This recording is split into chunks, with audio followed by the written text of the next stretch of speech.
Here you are, here now. You've done enough. Today there's nothing you need to fix. There's nothing to plan and nowhere else to be so gently. This piece is called A Moment in Time, and I think that is perfect for this story. Far beyond the noisy cities and bright marketplaces, tucked in the high hills of a quiet kingdom long ago, there stood an old stone keep, surrounded by snow-kissed pines and low frost-laced fog inside. That keep where the wind outside rattled only gently against the shutters lived a man once called Sir C. As far edge, he stood back and looked up. It was as if the whole universe had come indoors, not vast, come closer. As we part 4 now, I have a small request. Please take a moment to show your love by liking this video. If you enjoyed our time together and wish to see more of our stories, click the subscribe button. And if you feel moved, follow me on social media to receive updates and share your thoughts. But most importantly, my dears, take all the magic you found here today and carry it with you until we meet again. Remember, you hold the power to create your own everyday fairy tale. Believe in the enchantment of your own story and embrace the magic within you. I'll see you soon, my love. And until then, may your days be filled with wonder and your nights with dreams. I'll be sharing stories and additional content between episodes. And you can also find a link to my podcast. Thank you for listening. Thank you for watching. And cold but close, warm, loving the stars shimmered faintly in the candlelight, the silver leaf catching every flicker he sighed. And the sigh was not from weariness, but from peace. Then he sat in the velvet chair, tea in hand, and gazed upward as if waiting for the stars to whisper back. And maybe, just maybe, they did. A knight. Not the kind who rode into battle with banners flying, but the kind who had already lived those battles and laid his sword gently down. Now he lived alone, not in sadness, but in stillness. His beard had turned silver, his armor had long been polished and put away, and in its place was a brush, and in his heart a sky. Because Sir Selim was painting the stars each night, as the fire whispered and sighed, he would climb a creaky spiral stairwell to the round room at the top of the keep.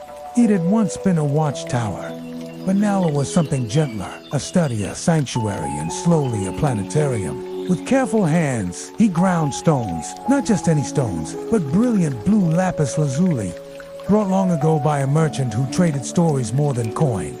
It was the same pigment medieval monks once used to illuminate the robes of angels in sacred texts. So rich, so rare, it was said to be worth its weight in gold. He mixed it with egg and honey and just a whisper of oil until it made a paint, so deep it seemed to hold the night itself. And when the moon was high and the wind was still, he'd climb his ladder and begin again one by one. He painted stars across the domed ceiling, soft little sparks of silver, drawn from crushed tin leaf and pewter. The room echoed faintly with the sounds of his quiet breathing and the occasional scratch of it. Quilazzi noted each constellation-S name in the old tongue Torres Lyra Cassiopeia. He did not paint at random, no sir. Caleb studied from scrolls and star charts, borrowed long ago from a monastery library, where monks believed that to know the stars was to know the mind of God. He believed that too, sometimes villagers would visit a baker's daughter once brought him sweet rye bread in exchange for a story. He told her how in medieval times, people believed the stars were fixed into a giant rotating sphere called the firmament, and that angels turned it gently with their breath. Another child asked if stars ever fell. So Kylum smiled and said, only when the sky dreams and someone kind is watching, then he give them warm cider, and point to a tiny painted cluster. See that? That's the 7 sisters they watch over dreamers. Tell me, what do you see here?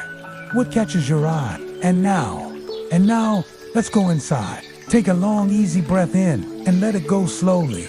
Like a leaf floating downstream, let your shoulders soften, let your jaw loosen, let your eyes grow heavy. The day is melting away like candle wax in a warm flame. You're safe now, and it is time to drift into a place where the wind hums low, where fire crackles soft behind. Ancient stone walls and the stars are not only above, but lovingly painted by hand. Let us step quietly into that story.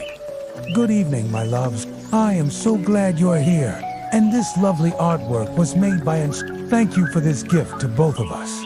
Our story tonight begins in a hush of winter. The days passed softly as snow feathered the forest outside.